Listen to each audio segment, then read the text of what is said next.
नमस्कार दोस्तों, इस वीडियो में आप डीएलएड प्रथम सेमेस्टर के वर्ष 2022 में पूछे गए बाल विकास प्रश्न पत्र का कंप्लीट पेपर सॉल्यूशन देखने जा रहे हैं। अगर अभी तक जितने भी वर्षों में डीएलएड प्रथम सेमेस्टर के प्रश्न पत्र हुए हैं उन सबका कंप्लीट पेपर सॉल्यूशन डिटेल में देखना चाहते हैं सब्जेक्ट वाइज, तो इस वीडियो के बाद इस वीडियो का डिस्क्रिप्शन जरूर चेक करिएगा। और अगर आप चैनल पर पहली बार विजिट कर रहे हैं तो इसको सब्सक्राइब करते हुए बेल आइकन को जरूर प्रेस कर लीजिएगा। चलिए दोस्तों, आज के इस महत्वपूर्ण वीडियो को शुरू करते हैं। पहला प्रश्न पूछा गया है, बाल विकास के अंतर्गत निम्नलिखित आयु वर्ग है।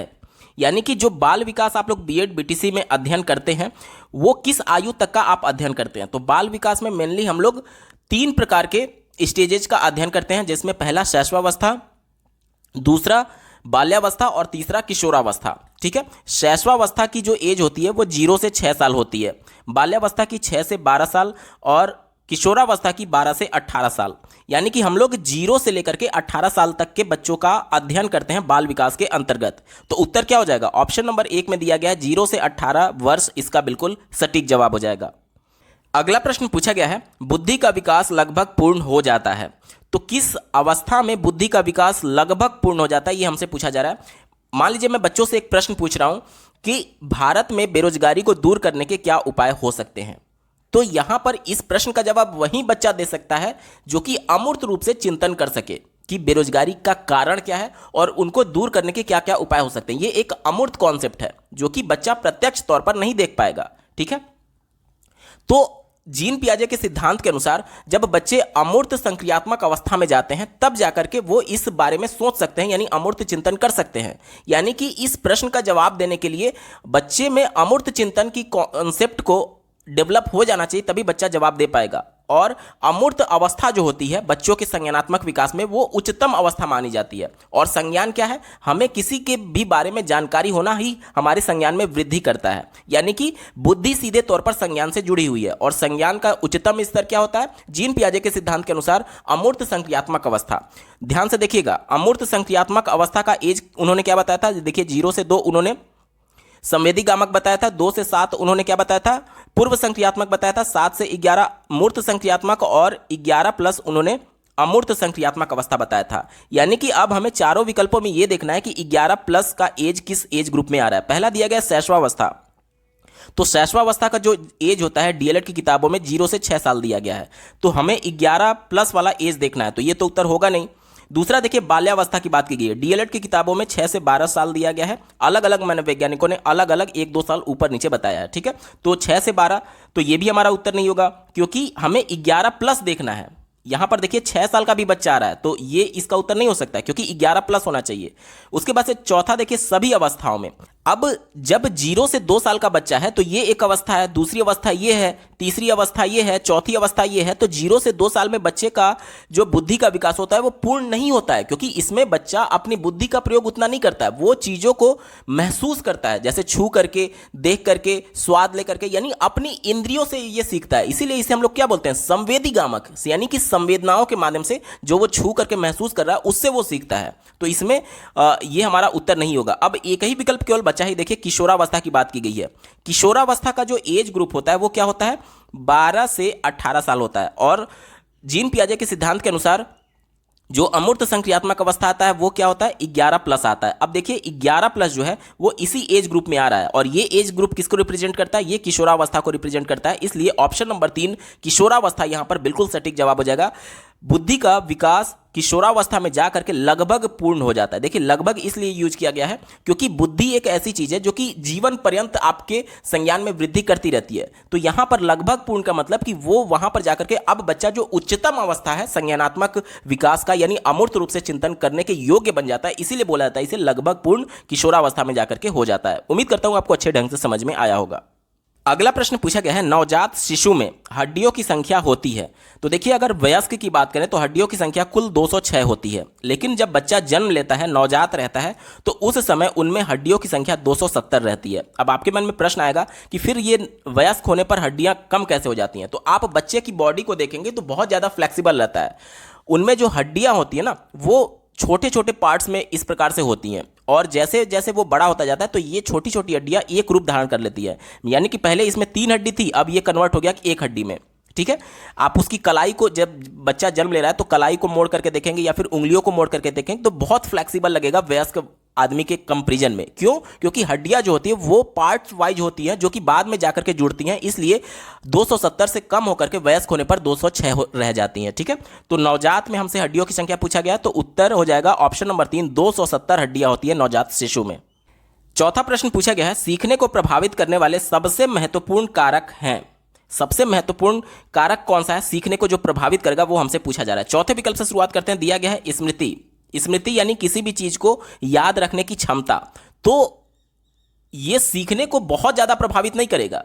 क्यों? क्योंकि सीखना क्या होता है? अधिगम जिसे बोलते हैं, यानी कि हमारे प्रयास के माध्यम से हमारे व्यवहार में परिवर्तन। अगर मैं वर्तमान में कुछ प्रयास कर रहा हूं, जैसे मान लीजिए आप इस वीडियो को देख करके कुछ नया सीख रहे हैं, लेकिन क्या आप इसके बारे में अगर पहले से नहीं जान रहे होंगे, यानी आपके स्मृति में ये सभी चीजें नहीं होंगी, आप पहले से इसको याद नहीं किए होंगे, तो क्या अभी नहीं समझ पा रहे हैं? बिल्कुल समझ पा रहे हैं। यानी कि स्मृति यहां पर इंपॉर्टेंट नहीं है, स्मृति प्रभावित नहीं करता है। अगर आपको सही तरीके से पढ़ाया जाए तो आप अभी वर्तमान में भी चीजों को सीख सकते हैं। आप सीख ही तो रहे हैं इस वीडियो के माध्यम से, जबकि आप इसके बारे में पहले से हो सकता है ना याद किए हो। तो स्मृति प्रभावित नहीं करता है सीखने को, क्योंकि चूंकि हमसे सबसे महत्वपूर्ण पूछा गया, ऐसा नहीं है कि बिल्कुल नहीं प्रभावित करेगा, लेकिन सबसे महत्वपूर्ण कारक नहीं होता है। ठीक है, दूसरा विकल्प देखिए, दिया गया है ध्यान। ध्यान, अब देखिए किसी भी चीज में जब आप रुचि लेते हैं तो ध्यान अपने आप आ जाता है। यानी कि ध्यान इंपॉर्टेंट नहीं है, ध्यान से ज्यादा इंपॉर्टेंट यहां पर क्या है? रुचि हो गया। क्योंकि किसी भी काम में अगर आप इंटरेस्टेड हैं तो अपने आप आपका ध्यान उसकी तरफ केंद्रित हो जाता है। ठीक है, तो चूंकि ये पहले से शामिल था रुचि में, इसलिए रुचि ज्यादा ब्रॉड सेंस में है, और यहां पर दूसरा वाला जो विकल्प ध्यान है ये कम महत्वपूर्ण होगा। तो अब हमारे पास केवल दो ही विकल्प बचा है, या तो रुचि होगा या तो प्रेरणा होगा। अब देखिए रुचि में और प्रेरणा में आपको बहुत ज्यादा कंफ्यूजन होगा, लेकिन माइन्यूट सा डिफरेंस है जिसे अगर आपने समझ लिया तो आपका उत्तर क्लियर हो जाएगा। देखिए कई सिद्धांत आपने पढ़े होंगे, तत्परता का सिद्धांत, रुचि का सिद्धांत, जो कि ये कहता है कि बच्चे किसी भी काम में अगर रुचि ले रहे हैं तो उनका अधिगम अर्थपूर्ण किया जा सकता है। अधिगम यानी कि सीखने की बात की जा रही है, यानी सीखना जो है, यानी जो अधिगम है उसको डायरेक्टली बच्चे की रुचि प्रभावित कर रही है, यानी ये एक महत्वपूर्ण कारक हो सकता है। लेकिन क्या सबसे महत्वपूर्ण ये है? नहीं, सबसे महत्वपूर्ण नहीं होता है। सबसे महत्वपूर्ण क्या होता है? सबसे महत्वपूर्ण प्रेरणा होता है। कैसे? ध्यान से समझिएगा।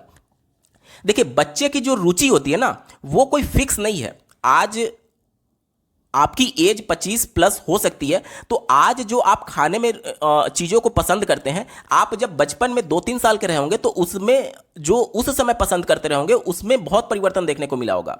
आप जब 2-3 साल के रहे होंगे तो हो सकता है बहुत मीठा खाते होंगे, बहुत चीनी खाते होंगे, बहुत चॉकलेट खाते होंगे, लेकिन आज के एज में हो सकता है कि आप मीठे के प्रति उतने रुचि ना लेते हो सकता है आपको अब तीखा पसंद हो। यानी कि जो रुचि होता है ना, वो परिवर्तनशील होता है। अगर मान लीजिए मैं आज पढ़ने में रुचि ले रहा हूं, लेकिन कल को अगर मेरा रुचि पढ़ने से हट गया, तब तो मैं तत्पर रहूंगा ही नहीं। लेकिन अगर मोटिवेशन की बात करें तो मोटिवेशन की वजह से बच्चे में रुचि उत्पन्न किया जा सकता है। कैसे? ध्यान से समझिएगा। मान लीजिए एक बच्चा है जिसका जन्म बहुत गरीब परिवार में हुआ है, बहुत गरीब परिवार में हुआ है, और वो अपनी परिवार की आर्थिक स्थिति को देख रहा है, और वो एक तरीके से इंटरनली मोटिवेटेड है कि मैं पढ़ाई लिखाई करके अपने परिवार की आर्थिक स्थिति को सुधारने के लिए खूब मेहनत करूंगा, सरकारी नौकरी पाऊंगा और अपने परिवार की स्थिति को सुधारूंगा। अब देखिए मान लीजिए उस बच्चे की पढ़ाई में मन नहीं लग रहा है, रुचि नहीं है, लेकिन उसको इंटरनल मोटिवेशन मिल रहा है कि मुझे अपने परिवार के लिए कुछ ना कुछ करना है, उसकी आर्थिक स्थिति को सुधारने के लिए कुछ ना कुछ करना है। वहीं पर एक मान लीजिए बहुत अमीर घर में बच्चा पैदा हुआ जिसका स्टार्टिंग में पढ़ने में मन लग रहा था, यानी वो पढ़ने में रुचि ले रहा था, लेकिन चूंकि उसके पास कोई भी कमी नहीं है, हर सुख सुविधा उसको मिल रही है क्योंकि अमीर घर में पैदा हुआ है, तो हो सकता है कि वो धीरे धीरे पढ़ाई से रुचि खत्म हो जाए। और चूंकि उसको कोई प्रेरित भी नहीं कर रहा है, क्यों? क्योंकि जब उसको किसी चीज की आवश्यकता होगी तभी तो वो उसको प्रेरित करेगा कि मुझे ये चीज हासिल करना है, इसलिए मैं पढ़ाई करूंगा। तो हो सकता है कि धीरे धीरे अगर उसकी रुचि खत्म हो जाए तो वो पढ़ने में वो इंटरेस्ट नहीं लेगा, और जब पढ़ने में इंटरेस्ट नहीं लेगा तब कुछ नया सीख नहीं पाएगा। लेकिन जो गरीब परिवार में पैदा हुआ है उसमें लगातार एक आग रहेगी कि मुझे कुछ करना है, अपने परिवार की स्थिति को सुधारना है।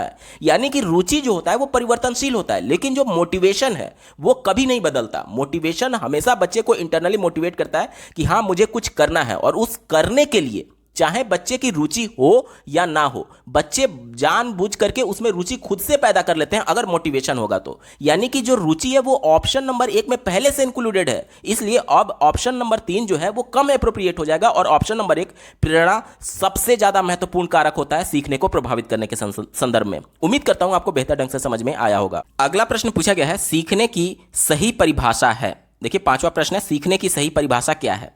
देखिए सीखना यानी अधिगम क्या होता है। अधिगम की परिभाषा ये कहती है कि हमारे प्रयास के माध्यम से जो हमारे व्यवहार में परिवर्तन होता है उसे ही सीखना कहते हैं।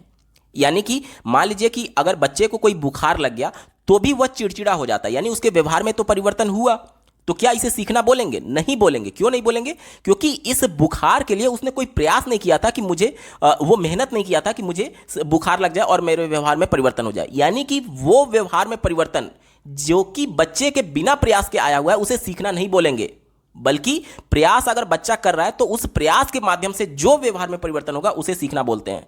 ऑप्शन नंबर 3 में देखिए क्या बोला गया है, अनुभव एवं प्रशिक्षण द्वारा व्यवहार में परिवर्तन। अब बच्चा जब भी कुछ प्रयास करेगा तो कुछ कर करके कुछ सीखेगा, यानी कि कुछ अनुभव प्राप्त किया। अब उस अनुभव के आधार पर जो उसके व्यवहार में परिवर्तन होगा उसे ही हम लोग सीखना बोलते हैं, अधिगम बोलते हैं। ऑप्शन नंबर 3 इसका बिल्कुल सटीक जवाब हो जाएगा। बाकी के विकल्पों की अगर बात करें, देखिए रटना नहीं होता है, दूसरों के साथ काम करना नहीं होता है, आदेशों का अनुपालन करना नहीं होता है, क्योंकि आज संरचनावाद की बात की जाती है। आदेशों का अनुपालन कहने का मतलब कि बच्चे को बस इंस्ट्रक्शन दे दिया जा रहा है और इंस्ट्रक्शन से बच्चे सीख पा रहे हैं। बच्चे कोई पेन ड्राइव थोड़ी है कि लैपटॉप में लगाया जाए और डेटा ट्रांसफर हो जाएगा, नहीं। बच्चे अपने ज्ञान का निर्माण स्वयं करते हैं, ये रचनावाद कहता है। और रचनावाद के अनुसार बच्चे खुद से करके सीखेंगे, अपने अनुभव के आधार पर सीखेंगे, यानी अपने प्रयास के माध्यम से अनुभव प्राप्त करेंगे और उस अनुभव के आधार पर बच्चे सीखते हैं। ऑप्शन नंबर 3 बिल्कुल सटीक जवाब होगा। अगला प्रश्न पूछा गया है प्रयत्न एवं भूल का सिद्धांत किसने प्रतिपादित किया है। तो प्रयत्न एवं भूल का सिद्धांत किसके द्वारा दिया गया है? ये थॉर्नडाइक के द्वारा दिया गया है। ऑप्शन नंबर 3 यहां पर बिल्कुल एप्रोप्रिएट आंसर हो जाएगा। प्रयत्न एवं भूल के सिद्धांत में उन्होंने एक प्रयोग किया था चूहे पर, जिसको इन्होंने एक पिंजड़े में बंद कर दिया और यहां पर एक लीवर था जिस पर पैर रखने से वो जो पिंजड़ा था वो खुल जाता था। तो यहां पर उन्होंने SR थियरी दिया। क्या दिया? SR थियरी, यानी S का मतलब स्टिमुलस होता है और R का मतलब रिस्पॉन्स होता है। स्टिमुलस यानी उद्दीपक। उद्दीपक क्या होता है?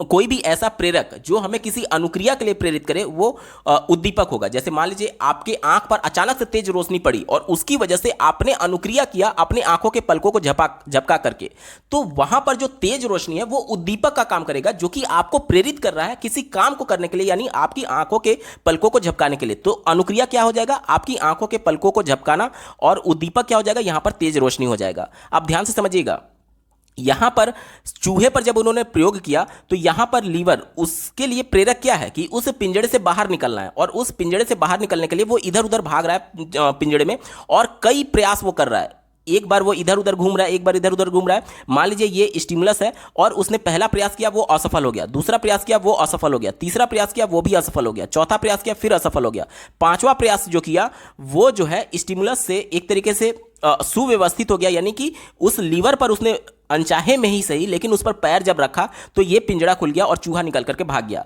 यानी कि देखिए इतना प्रयास वो पहले कर चुका था, जो कि भूल था एक तरीके से। क्योंकि भूल क्यों बोलेंगे? क्योंकि इसके माध्यम से वह पिंजड़ा नहीं खोल पाया था, लेकिन ये वाला जो प्रयास किया वो उसका सफल प्रयास माना जाएगा, क्योंकि इसके माध्यम से वो पिंजड़ा को खोल लिया। यानी कि देखिए प्रयत्न तो ये सब था ना, भले ही वो उसने भूल किया, पिंजड़ा नहीं खोल पाया, लेकिन प्रयत्न तो माने जाएंगे। और प्रयत्न में से इतने जो प्रयास थे वो भूल थे, और ये वाला प्रयास जो था वो स्टिमुलस से व्यवस्थित हो गया और उसका पिंजड़ा खुल गया। इसी को बोलते हैं प्रयत्न एवं भूल का सिद्धांत, जो कि किसने दिया है? थॉर्नडाइक ने दिया। विकल्प नंबर 3 बिल्कुल सटीक जवाब होगा। अगला प्रश्न पूछा गया है बालक के नैतिक विकास का तात्पर्य है उसके। देखिए नैतिक विकास यानी कि बच्चे में नैतिकता आए, और नैतिकता कैसे झलकेगी? बच्चे के चरित्र से, कि वह बड़ों का सम्मान कर रहा है या नहीं, महिलाओं को किस प्रकार से ट्रीट कर रहा है, महिलाओं का सम्मान कर रहा है या नहीं, ये सभी चीजें उसके चरित्र के माध्यम से हम लोग देख सकते हैं या फिर महसूस कर सकते हैं। यानी नैतिक विकास किससे जुड़ा हुआ है? ये चारित्रिक विकास से जुड़ा हुआ है। ऑप्शन नंबर 4 सटीक जवाब होगा। अगला प्रश्न पूछा गया है निम्न में से कौन सा प्रकार मनोवैज्ञानिक है? कौन सा प्रकार मनोवैज्ञानिक है ये हमसे पूछा जा रहा है। पहला देखिए बहिर्मुखी दिया गया, तीसरा भक्तिहीन दिया गया, दूसरा सैद्धांतिक दिया गया और चौथा राजनीतिक दिया गया। तो ये सभी उत्तर नहीं होगा। बहिर्मुखी की अगर हम लोग बात करें तो ये मनोवैज्ञानिक होता है। युंग ने व्यक्तित्व को तीन भागों में बांटा है, पहला अंतर्मुखी, दूसरा बहिर्मुखी और तीसरा क्या बांटा है, उभयमुखी बांटा है। तो उसी में से एक मनोवैज्ञानिक जो व्यक्तित्व का प्रकार उन्होंने बताया युंग ने, वो बहिर्मुखी है, जो कि ऑप्शन नंबर 1 में दिया गया है। ऑप्शन नंबर 1 बिल्कुल सटीक जवाब हो जाएगा। अगला प्रश्न पूछा गया है, आत्मकेंद्रित व्यक्ति का व्यक्तित्व कैसा होता है। आत्मकेंद्रित किसे बोलते हैं, जो अपने में ही खोया रहता है, समाज में बहुत ज्यादा इंटरेक्शन नहीं करता है, या फिर दूसरों से इंटरेक्शन करने में उसको प्रॉब्लम होती है। ठीक है, तो इस प्रकार के व्यक्ति अपने में ही खोए रहते हैं। तो ये इनका व्यक्तित्व कैसा होता है, देखिए चौथा सभी दिया गया तो उत्तर नहीं होगा। दूसरा विकल्प दिया गया है बहिर्मुखी। बहिर्मुखी का व्यक्तित्व वाला व्यक्ति ऐसा व्यक्ति होता है जो कि दूसरों से इंटरेक्शन करने में उसको प्रॉब्लम नहीं होती है, या फिर सबसे घुल मिल करके रहता है। तो ये हमारा उत्तर नहीं होगा, क्योंकि आत्मकेंद्रित में बच्चा क्या होता है, वो दूसरों से घुल मिल नहीं पाता है।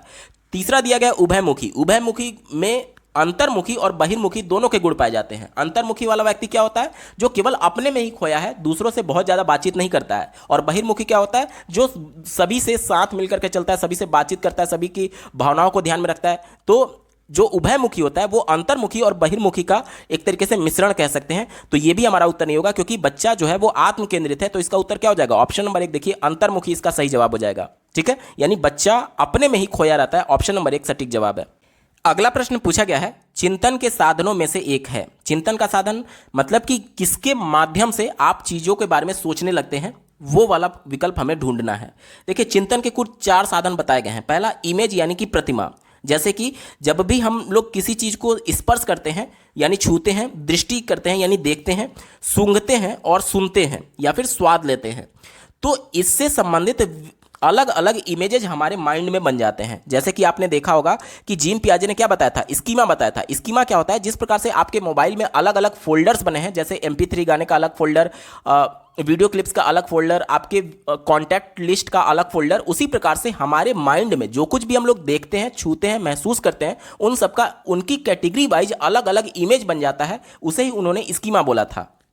अब इन्हीं स्कीमाओं की मदद से यानी इन्हीं प्रतिमाओं के माध्यम से हम लोग चिंतन कर पाते हैं। जैसे कि मान लीजिए आपने किसी व्यक्ति विशेष को देखा और बहुत दिन के बाद आपने उसको फिर से देखा, तो आपकी इमेज पहले बार जब आपने देखा था तो उसकी एक इमेज आपके माइंड में बनी हुई है स्कीमा के तौर पर, जीन पियाजे के सिद्धांत के अनुसार। अब जब अगली बार उसको आप देखते हैं तो बहुत दिन के बाद देखने के बाद से आपको लगता है कि यार इसको कहाँ देखा है, कहीं ना कहीं तो देखा है, लेकिन आपको याद नहीं आ रहा होता है। तो ये क्या है, ये चिंतन ही तो है। यानी कि प्रतिमा के माध्यम से, इमेज के माध्यम से हम चीजों के बारे में चिंतन कर सकते हैं। ठीक है, ये पहला इसको प्रभावित करने वाला कारक या फिर साधन कह सकते हैं। दूसरा होता है भाषा।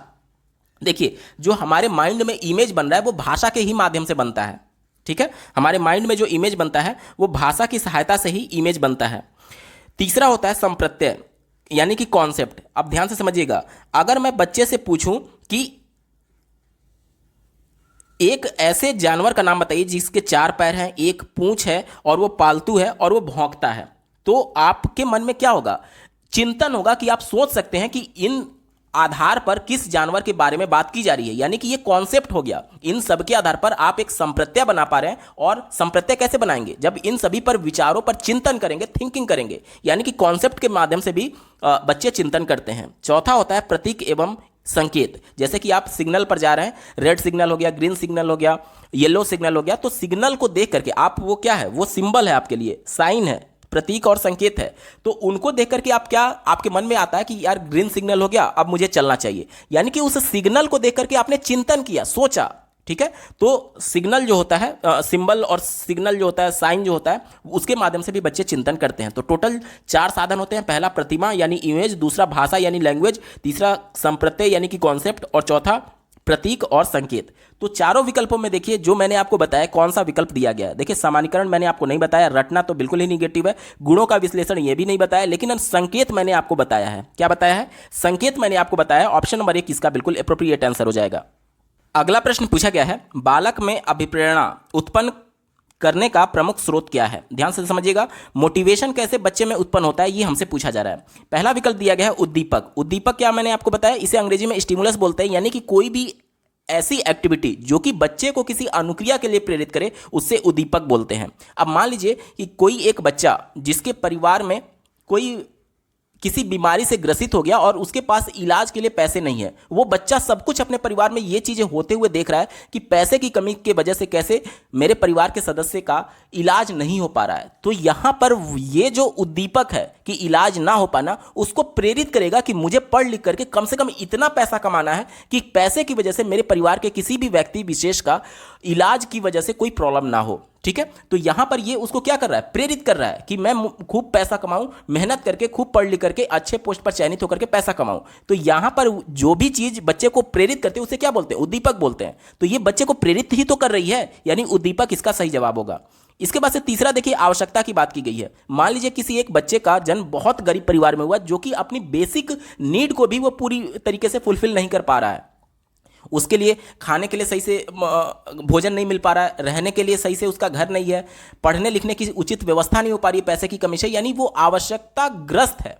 और अपनी आवश्यकता को देखते हुए वो भी कहीं ना कहीं मोटिवेट होगा कि मैं भले ही इस अवस्था में रह रहा हूं, लेकिन आगे जाकर के मेरे परिवार के सदस्यों को कोई प्रॉब्लम ना हो, इसलिए मैं खूब मेहनत करूंगा, खूब पढ़ करके अपने घर की आर्थिक स्थिति को सुधारूंगा। यानी कि उसके लिए आवश्यकता क्या थी, आर्थिक स्थिति थी को सुधारने के लिए पैसे की जरूरत। अब ये आवश्यकता है जो है पैसे की जरूरत, वो उससे को मोटिवेट करेगा ताकि वो पढ़ लिख करके एक अच्छा इंसान बने, एक अच्छे पोस्ट पर चयनित हो। यानी आवश्यकता भी बच्चे को मोटिवेट कर रही है।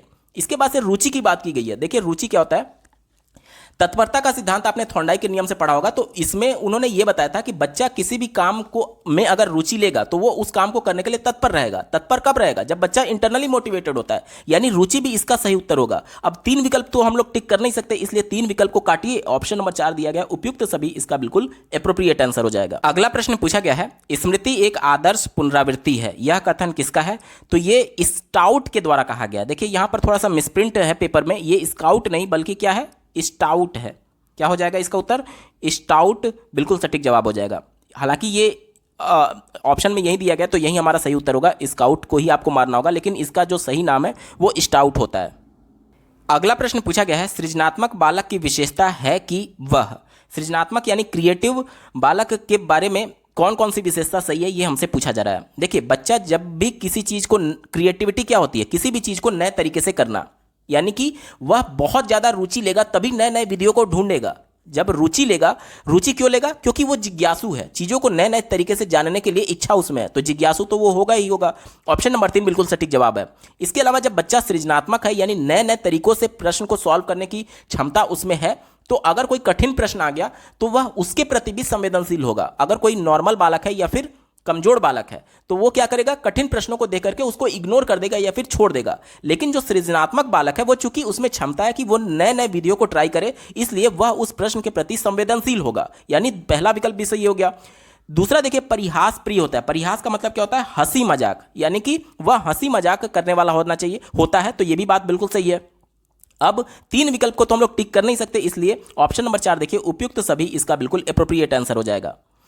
अगला प्रश्न पूछा गया है, संवेग का प्रकार नहीं है। संवेग को अंग्रेजी में इमोशन बोलते हैं। चारों विकल्पों को देखिए, कौन सा इमोशन नहीं है, ये हमसे पूछा जा रहा है। देखिए क्रोध जो होता है वो बच्चे के अंदर इमोशन है, यानी हमारे अंदर भावना जो होती है उसके बारे में हमसे पूछा जा रहा है कौन सा भावना नहीं है। ठीक है, तो देखिए क्रोध तो हमारी भावना है, भय भी हमारी भावना है यानी इमोशन है, प्रेम भी इमोशन होता है, लेकिन ध्यान जो होता है वो कोई इमोशन नहीं होता है। ध्यान जो होता है वो इमोशन नहीं होता है, यही हमसे पूछा गया था। ऑप्शन नंबर 3 में इसका बिल्कुल एप्रोप्रिएट आंसर हो जाएगा।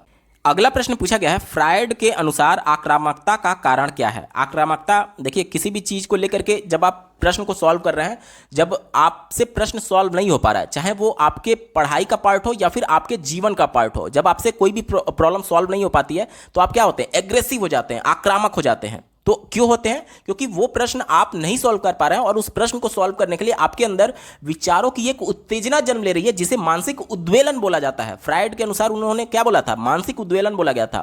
देखिए यहां पर फिर से मिसप्रिंट है, ये उद्दोलन नहीं है बल्कि उद्वेलन, इस प्रकार से लिखेंगे, उद्वेलन है। अब चूंकि यहीं दिया ही गया तो ऑप्शन नंबर 2 यहां पर बिल्कुल सटीक जवाब हो जाएगा। बाकी देखिए चौथे विकल्प की बात करें, उपलब्धि प्रेरक, जब आप को प्रेरित कर रहा है उपलब्धि पाने के लिए तो आप आक्रामक कहां रहेंगे, आप तो बिल्कुल काम रहेंगे ना, शांत रहेंगे, तो ये उत्तर नहीं होगा। जिज्ञासा, जिज्ञासा भी नहीं होगा, उच्च अधिगम ये भी नहीं होगा, क्योंकि ये सभी पॉजिटिव है। आक्रामकता कब आएगी? जब आप में निगेटिविटी आएगा। और निगेटिविटी कब आएगा? जब आप प्रश्न को सॉल्व करने की कोशिश तो कर रहे हैं लेकिन प्रश्न को सॉल्व नहीं कर पा रहे हैं, उसकी वजह से आप में मानसिक उद्वेलन होता है। वहीं मानसिक उद्वेलन की बात की गई है ऑप्शन नंबर 2 में। ऑप्शन नंबर 2 बिल्कुल सटीक जवाब हो जाएगा। अगला प्रश्न पूछा गया था, शिक्षक को बाल विकास का ज्ञान क्यों आवश्यक है? 2 कारण बताइए। तो पहला कारण आप लिख सकते हैं कि बच्चों की जरूरतों को समझने के लिए।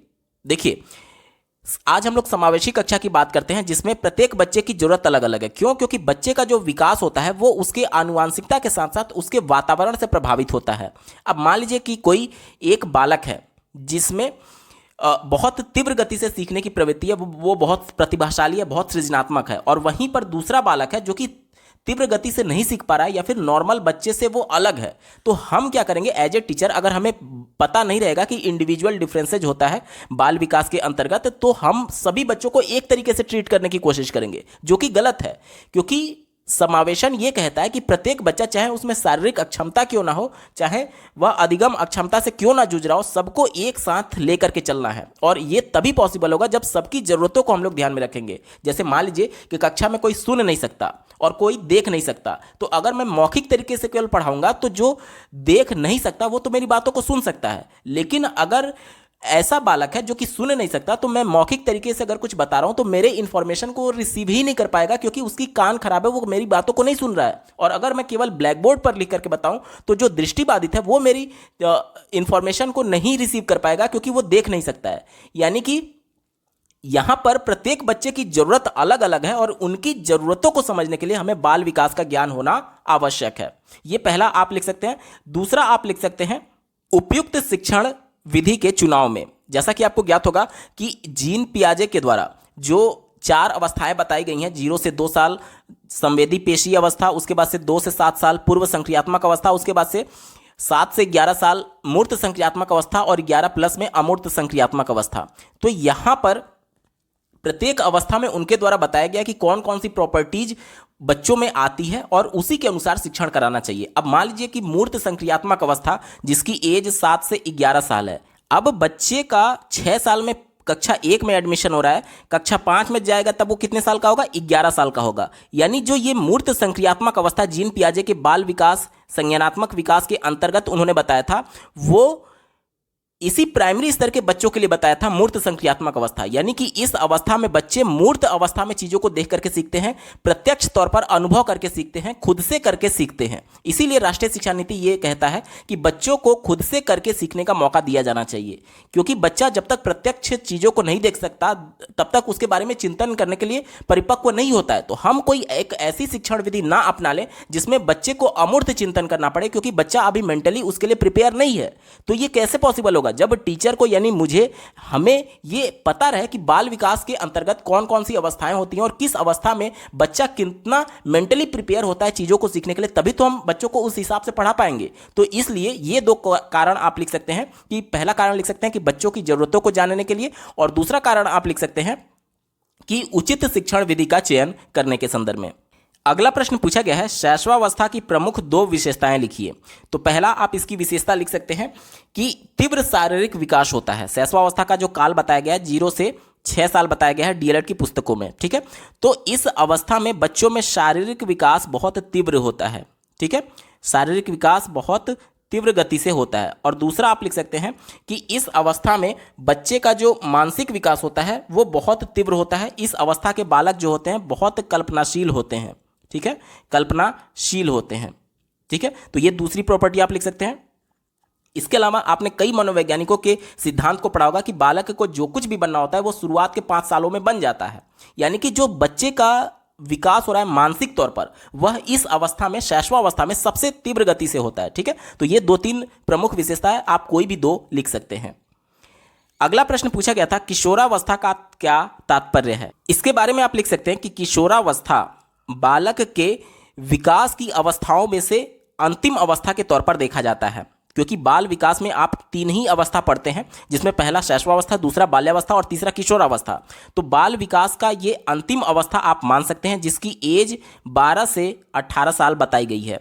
इस अवस्था में बालक, विकासशील बालक के अंदर हो रहे तमाम परिवर्तनों से हैरान हो जाता है, परेशान रहता है।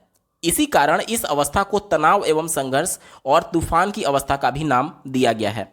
क्यों बच्चे परेशान रहते हैं? क्योंकि उनके शरीर में उनके लिंग के आधार पर पहली बार कुछ बदलाव देखने को मिलता है कि लड़कियां हैं तो उनमें शरीर में कुछ अलग चेंजेस देखने को मिलेंगे लिंग के आधार पर, और इसी प्रकार से अगर पुरुष है तो उसमें कुछ अलग लिंग के आधार पर चेंजेस देखने को मिलते हैं। तो इन सब से ये चूंकि पहली बार बालक के साथ हो रहा होता है, इसलिए वो हमेशा टेंशन में रहता है, तनाव में रहता है कि मेरे साथ क्या हो गया, कहीं मैं बीमार तो नहीं हो गया, ये सभी चीजें।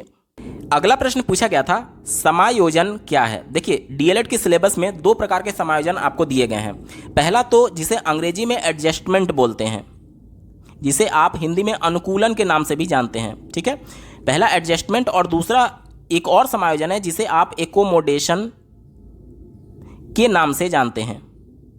ये जो एकोमोडेशन शब्द है, जिसे हिंदी में भी समायोजन कहते हैं, ये जीन पियाजे का शब्द है, और ये जो एडजस्टमेंट है यानी जिसे आप अनुकूलन के नाम से भी जानते हैं, तो ये अलग है और दोनों आपके सिलेबस में है। यहाँ पर मैं बता दूं कि हिंदी वाले से क्लियर नहीं हो पा रहा है कि किस वाले के बारे में पूछा गया है, इसलिए आपको दोनों उत्तर जानना बेहद जरूरी है। देखिए, सबसे पहले बात करेंगे अनुकूलन क्या होता है, जिसे एडजस्टमेंट बोलते हैं। तो परिस्थिति के अनुसार अपने शारीरिक, अपने मानसिक विचारों को ढालना ही एक तरीके से अनुकूलन कहलाता है। मान लीजिए कोई एक बालक है जो कि एक नए परिवेश में गया, जहां का रहन सहन अलग है, खान पान अलग है, तो उस वातावरण के हिसाब से अपने आप को ढाल लेना ही एडजस्टमेंट कहलाता है, अनुकूलन कहलाता है, समायोजन कहलाता है। तो एक तो ये इसकी परिभाषा आप लिख सकते हैं। दूसरा जो है एकोमोडेशन, जो कि जीन पियाजे के सिद्धांत में वर्ड यूज किया गया है, इसका मतलब क्या होता है, ध्यान से समझिएगा। जीन पियाजे ने संज्ञानात्मक विकास का सिद्धांत दिया था, यानी बच्चे किस प्रकार से सीखते हैं उसके बारे में जानकारी दी थी। बच्चे किसी भी नए इंफॉर्मेशन को किस प्रकार से सीखते हैं, इसके लिए उन्होंने दो प्रोसेस बताया था। पहला उनके द्वारा एसिमिलेशन बताया गया था।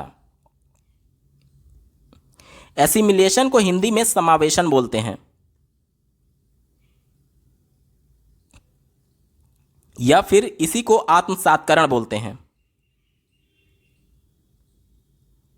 अब इसका मतलब क्या हुआ, देखिए, जब भी कोई नया इंफॉर्मेशन अगर बच्चा प्राप्त कर रहा है और बिना पुराने इंफॉर्मेशन में चेंज किए हुए ही नए इंफॉर्मेशन को रिसीव कर रहा है, तो इसे हम लोग आत्मसात्करण बोलते हैं। और दूसरा उनके द्वारा बताया गया था एकोमोडेशन, जिसे हिंदी में समायोजन बोलते हैं। इसमें उन्होंने ये कहा था कि जब बच्चा नए इंफॉर्मेशन को प्राप्त करता है और उसकी वजह से पुराने इंफॉर्मेशन में कुछ चेंज करना पड़े, तो इसे हम लोग समायोजन बोलते हैं। कैसे, ध्यान से समझिएगा। एक उदाहरण मैं दे रहा हूं, आपको सारी चीजें क्लियर हो जाएंगी। देखिए, मान लीजिए एक बच्चा है जो कि पहली बार कुत्ते को देखा, पहली बार उसने कुत्ते को देखा, कुत्ते का रंग काला था, कुत्ते का रंग काला था। तो जीन पियाजे ने यह बताया कि जब भी बच्चा किसी नए इंफॉर्मेशन को देखता है तो उसकी एक इमेज बच्चे के माइंड में बन जाती है, और इसी इमेज को एक फोल्डर के तौर पर उन्होंने स्कीमा कहा था। ठीक है, जिस प्रकार से आपके मोबाइल में फोल्डर्स बने हैं अलग अलग फाइल्स के, उसी प्रकार से बच्चों के भी माइंड में फोल्डर बना रहता है। यह कहा था जीन पियाजे ने। प्रत्येक इमेज का अलग अलग फोल्डर बन जाता है। बच्चे ने देखा कि काले रंग का कुत्ता है, तो एक फोल्डर बन गया और उसके माइंड में एक इंफॉर्मेशन सेव हो गया कि कुत्ता काले रंग का होता है और कुत्ते के 4 पैर होते हैं, एक पूंछ होता है। अगले दिन फिर उसने एक कुत्ते को देखा जिसका रंग इस बार सफेद था। तो अब बच्चे ने अभी तक अपने माइंड में केवल ये सेव किया था कि कुत्ते काले रंग के होते हैं, लेकिन जब दूसरे दिन सफेद रंग का देखा तो फिर से वो अपनी नए इंफॉर्मेशन को उसमें जोड़ दिया कि कुत्ते काले के साथ साथ सफेद रंग के भी हो सकते हैं। यानी कि पहले जो इंफॉर्मेशन था ये पूर्व ज्ञान था उसका, काले रंग का, और नया ज्ञान जो जोड़ा, तो इसमें देखिए पुराने ज्ञान में क्या कुछ परिवर्तन करना पड़ा? नहीं करना पड़ा। यानी कि इसे हम लोग समावेशन बोलेंगे, आत्मसात्करण बोलेंगे, एसिमिलेशन बोलेंगे। नए इंफॉर्मेशन को प्राप्त करने के दौरान पुराने इंफॉर्मेशन में अगर कोई परिवर्तन ना करना पड़े तो इसे एसिमिलेशन यानी समावेशन, आत्मसात्करण बोलते हैं। और जो प्रश्न में हमसे समायोजन दिया गया है इसका थोड़ा सा चेंज होता है। कैसे, ध्यान से समझिएगा। पहले दिन उसने एक काले रंग का कुत्ता देखा था, दूसरे दिन उसने सफेद रंग का कुत्ता देखा था। उसके माइंड में ये इंफॉर्मेशन अब सेव हो चुकी है कि कुत्ता जो है वो काले और सफेद रंग का दोनों हो सकता है। कुत्ते के 4 पैर होते हैं और एक पूंछ होती है। अगले दिन उसने एक बिल्ली को देखा पहली बार। अब वो देख करके हैरान रह गया कि इसके भी 4 पैर हैं और एक पूंछ है, और लेकिन इसकी जो बोलने की प्रक्रिया है वो अलग है। कुत्ता भौं भौं करता है और बिल्ली म्याऊं म्याऊं करती है। तो अब बच्चे ने पहले माइंड में जो अपने इंफॉर्मेशन को सेव कर रखा था कि हर वो चीज जिसके 4 पैर होते हैं और एक पूंछ होती है वो क्या होता है? वो कुत्ता होता है। तो अब बच्चे ने नया इंफॉर्मेशन जब बिल्ली का प्राप्त किया तो अब पुराने इंफॉर्मेशन में उसको करेक्शन करना होगा कि हर 4 पैर वाली चीज कुत्ता नहीं होती, वो बिल्ली भी हो सकती है। अगर अगले दिन गाय देखेगा तो वो फिर से अपडेट करेगा कि हर 4 पैर वाला बिल्ली या कुत्ता नहीं होगा, वो गाय भी हो सकती है। यानी कि देखिए, नया नया इंफॉर्मेशन वो रिसीव कर रहा है। यहां पर नया इंफॉर्मेशन क्या था? बिल्ली था। तो जब बिल्ली का नया इंफॉर्मेशन अपने माइंड में सेव किया तो पुराने इंफॉर्मेशन में उसको करेक्शन करना पड़ा, संशोधन करना पड़ा कि हर 4 पैर वाली चीज कुत्ता नहीं होती है। और जब उसने वो गाय को देखेगा तो फिर से एक बार वो अपने इस स्कीमा में, यानी कि अपने पुराने इंफॉर्मेशन में चेंज करेगा, करेक्शन करेगा कि हर 4 पैर वाली चीज कुत्ता और बिल्ली के नहीं होगी बल्कि गाय भी हो सकती है। यानी कि वह प्रक्रिया जिसमें नए ज्ञान को प्राप्त करने के लिए पुराने ज्ञान में कुछ परिवर्तन करना पड़े, उसे हम लोग समायोजन यानी कि अंग्रेजी में एकोमोडेशन बोलते हैं। तो 2 प्रकार से समायोजन आपके सिलेबस में दिया गया है, दोनों आप बेहतर तरीके से समझ चुके होंगे, मैं उम्मीद करता हूं। अगला प्रश्न पूछा गया है, तर्क का क्या तात्पर्य है? तो तर्क के बारे में आप लिख सकते हैं कि तर्क व्यक्ति के विगत अनुभवों के आधार पर किसी समस्या का समाधान ना होने की दशा में पूर्व अनुभवों के व्यवस्थित विश्लेषण और समस्या का समाधान प्राप्त होने की स्थिति है। यानी कि देखिए, जो हमारे पूर्व अनुभव है, यानी हमारा जो पूर्व ज्ञान, मैंने अगर आपसे एक प्रश्न पूछा कि मान लीजिए ये एक समद्विबाहु त्रिभुज है जिसकी ये और ये भुजाएं बराबर हैं, ठीक है, और ये मान लीजिए कि 80 अंश का कोण है, तो ये और ये कोण कितने अंश का होगा, ये मैंने आपसे एक प्रश्न पूछा। तो अब इस प्रश्न को सॉल्व करने के लिए आप क्या करेंगे? अपने पूर्व अनुभव के आधार पर इस समस्या का हल ढूंढने की कोशिश करेंगे। पूर्व अनुभव आपका क्या कहता है? पूर्व अनुभव ये कहता है, आपने प्रमेय पढ़ा होगा कि किसी भी त्रिभुज की जब 2 भुजाएं बराबर होती हैं तो उसके आमने सामने के कोण बराबर होते हैं। यानी कि ये मान लीजिए यक्स है तो ये भी यक्स हो जाएगा। अब एक और प्रमेय आपने पढ़ा होगा कि किसी भी त्रिभुज के तीनों अंतः कोणों का योग जो होता है वो 180 अंश होता है। यहां से 80 यहां पर घटेगा तो यहां पर 2x बराबर 100 हो जाएगा और x की वैल्यू 50 आ जाएगी। यानी कि किसी समस्या का समाधान करने के लिए अपने पूर्व अनुभवों के आधार पर अपने अनुभव को व्यवस्थित रूप से विश्लेषण द्वारा समस्या का समाधान करने की स्थिति ही तर्क कहलाती है। आपने इस प्रश्न को कैसे सॉल्व किया? प्रॉब्लम को कैसे सॉल्व किया? तर्क के आधार पर सॉल्व किया कि जो आपने पहले से आपके पास अनुभव है, यानी जो आपको ज्ञान है, उस ज्ञान के आधार पर आप इस प्रश्न को सॉल्व कर रहे हैं। तो यही हमारा तर्क होता है। उम्मीद करता हूं आपको बेहतर ढंग से समझ में आया होगा। अगला प्रश्न पूछा गया है, सामाजिक विकास क्या होता है? तो सामाजिक विकास के बारे में आप लिख सकते हैं कि सामाजिक विकास सामाजिक तौर पर जो हमसे उम्मीद लगाई गई है उसके लिए अनुकूलन व्यवहार करने की क्षमता सीखने से होता है। अब ये सामाजिक उम्मीद क्या होता है, ध्यान से समझिएगा। जैसा कि आपको ज्ञात होगा कि मनुष्य जो है वो एक सामाजिक प्राणी है। आपका जन्म जब हुआ उसी दौरान आपका सामाजिक विकास शुरू हो गया, क्योंकि आप चारों तरफ समाज से घिरे हुए थे। सबसे पहले आप अपने माता पिता के संपर्क में आए तो वो भी आपके समाज का ही पार्ट है। उनसे आपकी उम्मीदें हैं कि क्या उम्मीदें हैं कि आप पढ़ लिख करके एक अच्छे इंसान बनिए और बुढ़ापे में उनका सहारा बनिए। तो ये उनकी प्रत्याशा बोली जाएगी, यानी आपसे उम्मीद बोली जाएगी। और अब इस उम्मीद को पूरा करने के लिए आप प्रयासरत हैं, यानी कि आप कोशिश कर रहे हैं कि किस प्रकार से आप उनकी उम्मीद के अनुकूल व्यवहार कर सके। तभी तो आप इस वीडियो को देख रहे हैं, ताकि डीएलएड में अच्छे नंबर पाकर के आप शिक्षक बने और उनकी उम्मीदों पर खड़े उतरे। यानी कि जो समाज के द्वारा हमारे से उम्मीद लगाई गई है, उन उम्मीदों के अनुकूल व्यवहार करने की क्षमता सीखना ही सामाजिक विकास कहलाता है। इसके अलावा देखिए, जैसे कि समाज के अन्य लोग जो हैं वो हमसे क्या उम्मीद रखते हैं कि हम बड़ों का सम्मान करें, हम कोई ऐसा काम ना करे जिससे किसी को कष्ट हो। तो ये सभी चीजें क्या हैं? ये उनकी उम्मीदें हैं। और उनकी उम्मीदों के आधार पर जो हम क्षमता को सीखते हैं कि किस प्रकार से लोगों के साथ व्यवहार करना है, किस प्रकार से बड़ों का सम्मान करना है, किस प्रकार से गलत का विरोध करना है, यही सब तो सामाजिकता है। यानी समाज में रहने के लिए ये सब चीजें आपको आनी चाहिए। यानी ये सभी चीजों को सीखना ही सामाजिक विकास कहलाता है।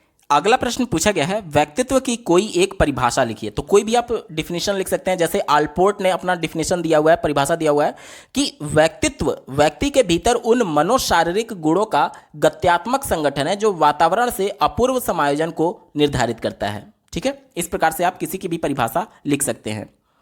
अगला प्रश्न पूछा गया था, आवाज में भारीपन किस अवस्था में आता है? तो देखिएगा, जनरल 12 से 13 साल की एज में जो लड़के होते हैं उनकी आवाज में धीरे धीरे मोटापन आने लगता है, भारीपन आने लगता है। तो ये किस अवस्था में आता है? देखेंगे 13 साल की एज में लगभग ये शुरू हो जाता है। तो ये कौन सी अवस्था होती है? 12 से 18 की जो अवस्था होती है उसे हम लोग क्या बोलते हैं? किशोरावस्था ही तो बोलते हैं। तो ये इसका उत्तर क्या हो जाएगा? किशोरावस्था। यानी कि आवाज में भारीपन किस अवस्था में आएगा? किशोरावस्था इसका बिल्कुल सही जवाब हो जाएगा। अगला प्रश्न पूछा गया था, अधिगम का अर्थ स्पष्ट कीजिए। अधिगम को सीखना भी बोलते हैं, लर्निंग बोलते हैं। तो बच्चे के प्रयास के माध्यम से उसके व्यवहार में जो परिवर्तन होता है उसे अधिगम बोलते हैं। अब देखिए, बच्चा किसी भी चीज़ को करके सीख रहा है। जैसे मान लीजिए कोई छोटा बच्चा है, बिल्कुल छोटा बच्चा है, जो कि अभी विद्यालय नहीं जाता है, लेकिन वो एक जलते हुए दिए के पास जा रहा है और उसको बार बार छू रहा है। उसे अभी ये पता नहीं है कि उसकी वजह से उसका हाथ जल सकता है। एक बार जब उसका हाथ जल गया, तब वो उसको ये समझ में आ गया कि ये दिया है जिसकी वजह से हाथ जल सकता है। यानी कि बच्चे ने जो प्रयास किया, वो बार बार हाथ लगा रहा था, बार बार आग को छू रहा था, तो बच्चे का ये प्रयास बोला जाएगा। और प्रयास के वजह से उसको अनुभव प्राप्त हुआ कि ये आग है जिसकी वजह से हाथ जल सकता है। तो उसके प्रयास की वजह से जो उसके संज्ञान में वृद्धि हुआ, उसे ही हम लोग अधिगम बोलते हैं। और इस प्रकार से आप लिख सकते हैं कि प्रयास के माध्यम से व्यवहार में होने वाले परिवर्तन को ही, यानी अब वो समझ जाएगा कि आग को नहीं छूना है, ये उसके व्यवहार में परमानेंटली परिवर्तन हो गया कि अब वो अगली बार आग को कभी छुएगा ही नहीं। क्यों उसको एहसास हुआ? क्योंकि वो खुद प्रयास किया था, यानी प्रयास के माध्यम से उसने व्यवहार में परिवर्तन कर लिया, और इसी को बोलते हैं अधिगम या फिर सीखना। अगला प्रश्न पूछा गया है, कल्पना से आप क्या समझते हैं? तो कल्पना के बारे में आप लिख सकते हैं कि दूरस्थ या परोक्ष वस्तुओं के संबंध में चिंतन करना ही कल्पना है। जैसे कि मान लीजिए आप अपनी घर में बैठ करके इस वीडियो को देख रहे हैं, और आप मान लीजिए ये सोच रहे हैं कि जब आप डीएलएड में क्लास कर रहे थे तो किस प्रकार से आपको टीचर के द्वारा पढ़ाया गया। तो वो चीज़ आपके सामने परोक्ष अवस्था में, बिल्कुल प्रत्यक्ष अवस्था में नहीं है, फिर भी आप उसके बारे में चिंतन कर रहे हैं, तो इसे ही कल्पना बोलेंगे। यानी कि दूरस्थ जो कि हमारे पहुंच से दूर है, या फिर परोक्ष जो कि मूर्त अवस्था में हमारे सामने मौजूद नहीं है, इनके बारे में चिंतन करना ही कल्पना कहलाता है। आप इस प्रकार से लिख सकते हैं। इसको थोड़ा सा और मैं एक्सप्लेन करने की कोशिश करता हूं। देखिए, कल्पना एक मानसिक क्रिया है जिसमें गत अनुभव, यानी जो हमारे पुराने अनुभव होते हैं को, या उन वस्तुओं को जो सामने उपस्थित नहीं होता है, उसे नवीन रूप से संगठित करके और सजा करके पुनः स्मरण किया जाता है। उम्मीद करता हूं आपको समझ में आया होगा। अगला प्रश्न पूछा गया है, रुचि के भेद बताइए। रुचि को ही अभिरुचि बोलते हैं। आपके सिलेबस में अभिरुचि नाम से लिखा गया, इसलिए मैं आपको बता रहा हूं, ठीक है। तो अभिरुचि 3 प्रकार का होता है। पहला व्यक्त अभिरुचि, जिसे मैनिफेस्ट इंटरेस्ट बोलते हैं। इसमें क्या होता है कि व्यक्ति अपने व्यवहारों के माध्यम से जिसके प्रति झुकाव दिखाता है, उसे हम लोग व्यक्त अभिरुचि बोलते हैं, ठीक है। जो कि मनुष्य या फिर बालक अपने व्यवहार में दिखाएगा इसे कि हाँ, मैं इसके प्रति झुका हुआ हूं, या फिर इसके प्रति मैं व्यवहार कर रहा हूं, इंटरेस्टेड हूं इसमें। दूसरा होता है अभिव्यक्तात्मक अभिरुचि। अभिव्यक्त करना यानी अपने आप को एक्सप्रेस करना। आप अपने आप को कब एक्सप्रेस करते हैं? जब आप किसी से बातचीत करते हैं, या फिर कोई आपका इंटरव्यू लेता है, तो उस दौरान, इंटरव्यू के दौरान, प्रश्नावली के दौरान, ये जब आपकी रुचि निकल करके बाहर आती है, तो उसे हम लोग अभिव्यक्तात्मक अभिरुचि कहते हैं, यानी एक्सप्रेसिव इंटरेस्ट बोलते हैं। जैसे कि आप लोगों ने कई बार जो फिल्म एक्टर और एक्ट्रेस होती हैं, उनके इंटरव्यू को देखा होगा, तो आपको पता चलता होगा कि हाँ, इनको खाने में ये पसंद है, इनको इस प्रकार के नॉवेल पढ़ना पसंद है। तो उनकी ये रुचि कैसे आपको पता चला? उनकी ये रुचि आपको पता चला इंटरव्यू के माध्यम से, यानी अपने आप को वो जब अभिव्यक्त कर रहे थे मौखिक तौर पर, तब आपको पता चला उनके इस रुचि के बारे में। तो इसे हम लोग क्या बोलेंगे? अभिव्यक्तात्मक अभिरुचि। और पहला वाला जो मैंने आपको बताया था व्यक्त अभिरुचि, उसमें क्या होता था कि मनुष्य अपने व्यवहार से ही प्रदर्शित करता है, ठीक है। कि जैसे आपने उनको फिल्मों में देखा या फिर किसी भी प्रकार से देखा, तो उनके व्यवहार से जो आपको महसूस हुआ वो अभिव्यक्त रुचि होगा। और जब इंटरव्यू के माध्यम से कोई रुचि पता चलेगा, तो उसे अभिव्यक्तात्मक अभिरुचि कहते हैं। और तीसरा होता है परीक्षित अभिरुचि, जिसे अंग्रेजी में टेस्टेड इंटरेस्ट बोलते हैं। यानी इसके लिए एक मानक परीक्षण होगा जिसके माध्यम से किसी के रुचि के बारे में पता लगाया जाता है। तो इसमें बाकायदा कई प्रश्नों की एक तरीके से सूची होती है, प्रपत्र होते हैं, और उन प्रपत्रों के प्रश्नों के जवाब के माध्यम से हम लोग एक डिसीजन पर पहुंचते हैं कि हाँ, इनको किस चीज में इंटरेस्ट है। तो ये क्या होता है? ये टेस्टेड होता है, जिसे हिंदी में क्या बोलते हैं? परीक्षित अभिरुचि। तो इस प्रकार से आप 3 भेद लिखेंगे। अगला प्रश्न पूछा गया है, बुद्धि परीक्षण कितने प्रकार के होते हैं? तो आप इस प्रकार से बुद्धि परीक्षण लिख सकते हैं कि बुद्धि परीक्षण मुख्यतः 2 प्रकार के होते हैं। पहला व्यक्तिगत बुद्धि परीक्षण और दूसरा सामूहिक बुद्धि परीक्षण। अब व्यक्तिगत को भी 2 भागों में बांटा गया, पहला शाब्दिक या फिर भाषात्मक, और दूसरा अशाब्दिक या फिर क्रियात्मक, ठीक है। और सामूहिक को फिर 2 भागों में बांटा गया, सामूहिक शाब्दिक और दूसरा सामूहिक अशाब्दिक, ठीक है। अब शाब्दिक या फिर भाषात्मक परीक्षण जो था व्यक्तिगत बुद्धि के अंतर्गत, तो उसमें बिने साइमन बुद्धि, स्टैनफोर्ड बिने, ये सभी बुद्धि परीक्षण के प्रकार होते हैं। ठीक है। इसी प्रकार से अशाब्दिक जो व्यक्तिगत बुद्धि परीक्षण था उसमें भाटिया क्रियात्मक परीक्षण, आकार फलक परीक्षण, ये सभी होते हैं। इसी प्रकार से सामूहिक बुद्धि परीक्षण में पहला वाला जो प्रकार था सामूहिक शाब्दिक बुद्धि परीक्षण, इसमें आप पहला आर्मी अल्फा परीक्षण, आर्मी जनरल वर्गीकरण परीक्षण, सोहन लाल बुद्धि परीक्षण, टर्मन मानसिक योग्यता परीक्षण, ये सब लिख सकते हैं। और सामूहिक अशाब्दिक जो होता है उसमें आप आर्मी बीटा परीक्षण, शिकागो अशाब्दिक परीक्षण, इस प्रकार से आप लिख सकते हैं। ठीक है, तो इस प्रकार से आप बुद्धि का वर्गीकरण बताएंगे। इसके बाद से पूछा गया है अमूर्त बुद्धि से आप क्या समझते हैं। देखिए, थार्नडाइक ने बुद्धि के 3 प्रकार बताए हैं, जिसमें पहला सामाजिक बुद्धि उनके द्वारा बताया गया, दूसरा मूर्त बुद्धि बताया गया और तीसरा अमूर्त बुद्धि बताया गया। तो सामाजिक बुद्धि में उन्होंने ये बताया है कि जो लोगों से हम लोग एक दूसरे से एक तरीके से समायोजन करते हैं उसे सामाजिक बुद्धि बोला जाता है। दूसरा मूर्त बुद्धि में उन्होंने ये बताया है कि जो मूर्त और ठोस वस्तुओं को देख करके उसके बारे में हमारे अंदर समझने की जो बुद्धि होती है उसे मूर्त बुद्धि बोलते हैं। और तीसरा जो अमूर्त बुद्धि बताया गया, जो कि आपके प्रश्न में ही पूछा गया है, इसके बारे में थार्नडाइक ने यह बताया है कि इस प्रकार की जो बुद्धि होती है वह बिना प्रत्यक्ष रूप से वस्तुओं को देखे उसके बारे में सोचने समझने की क्षमता व्यक्ति के अंदर आती है। जैसे कि मान लीजिए आप एक नॉवेल पढ़ रहे हैं, एक किताब पढ़ रहे हैं, जैसे मान लीजिए आपने हाफ गर्लफ्रेंड पढ़ा होगा, हो सकता है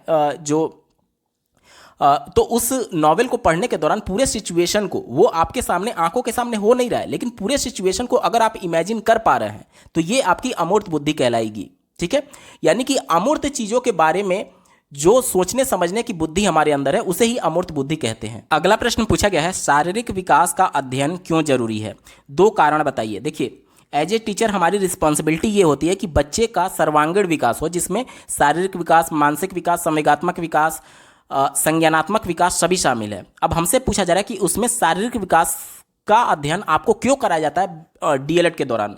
ध्यान से समझिएगा, शारीरिक विकास में जो बच्चे के शारीरिक तौर पर विभिन्न अवयव आते हैं उसका ठीक ढंग से विकास हो रहा है या नहीं, क्योंकि वो बच्चे के संज्ञान को भी प्रभावित करेगा, साथ ही साथ उसकी भाषाई क्षमता को भी प्रभावित करेगा। जैसे कि मान लीजिए बच्चा को बोलने में कोई कुछ कठिनाई हो रही है, तो हो सकता है कि उसका जो अवयव है, मुख्य अवयव है, जैसे कंठ हो गया, तालु हो गया, जिह्वा हो गया, इन सब में कुछ शारीरिक विकार हो जिसकी वजह से बच्चा सही से उच्चारण नहीं कर पा रहा है शब्दों का या फिर वर्णों का।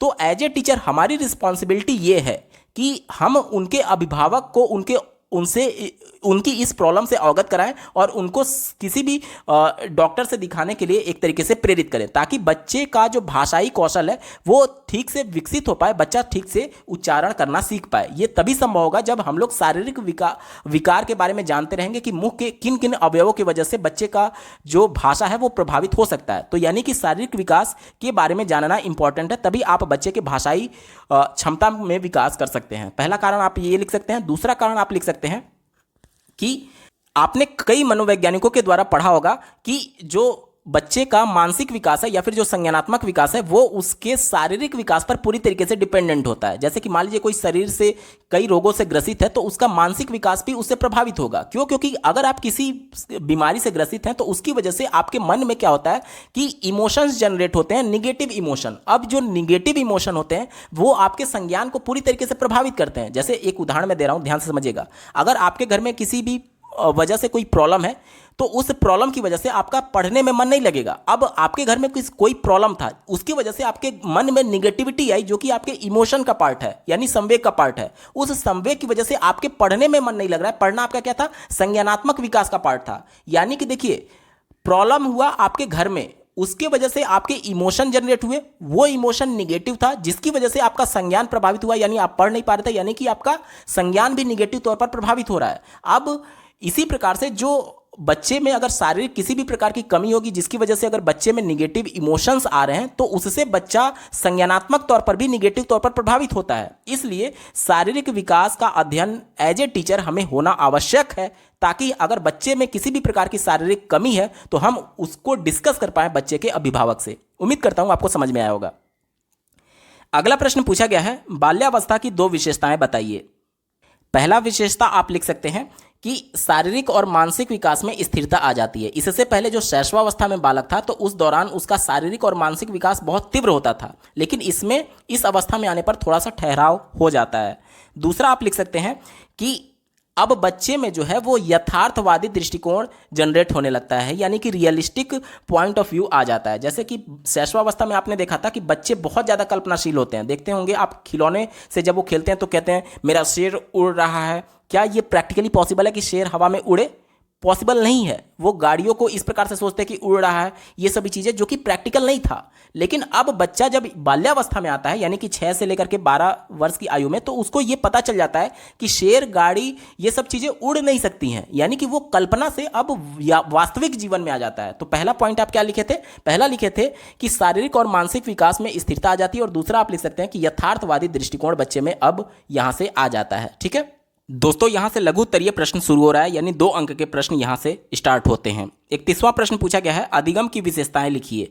तो अधिगम की विशेषता आप लिख सकते हैं कि पहला कि अधिगम जो होता है, यानी सीखना जो होता है, वो संपूर्ण जीवन तक चलने वाली प्रक्रिया है। दूसरा आप लिख सकते हैं अधिगम एक सक्रिय क्रिया है, यानी कि ऐसा नहीं है कि बालक अगर निष्क्रिय बैठे रहेंगे तो वो कुछ नया सीख सकते हैं। बालक खुद के ही प्रयास से जो उसको अनुभव प्राप्त होता है उससे सीखता है, ये संरचनावाद कहता है। ठीक है, तो अधिगम जो है यानी सीखना जो है वो एक सक्रिय प्रक्रिया होती है।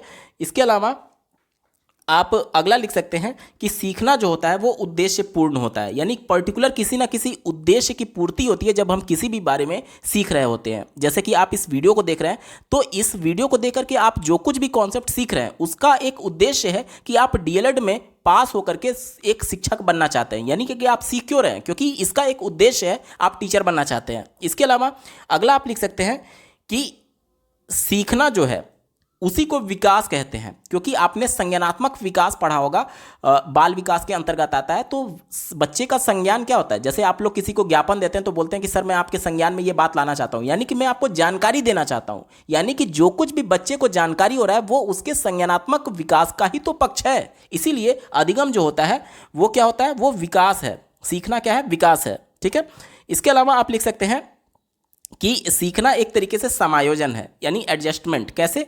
जैसे कि आप किसी नए परिवेश में गए तो वहाँ के रीति रिवाजों के अनुसार अपने आप को ढाले, यानी कि वहाँ की परिस्थितियों के से सीख करके वहाँ की परिस्थितियों में अपने आप को ढाल रहे हैं, यानी कि कुछ ना कुछ नया सीखे होंगे। यानी कि आप कह सकते हैं कि सीखना जो है वो एडजस्टमेंट है, यानी कि अनुकूलन करना है या फिर समायोजन करना है। तो इस प्रकार से आप कुछ प्रमुख विशेषता इसकी लिख सकते हैं। 32वां प्रश्न पूछा गया है, सीखने की प्रभावशाली विधियाँ कौन कौन सी है? तो आज हम लोग संरचनावाद को फॉलो करते हैं, जिसमें जीन पियाजे और ले वाइगोत्स्की का नाम सबसे ऊपर आता है। जीन पियाजे ये कहते हैं कि बच्चे अपने अनुभव से सीखते हैं, और अनुभव कैसे प्राप्त होगा?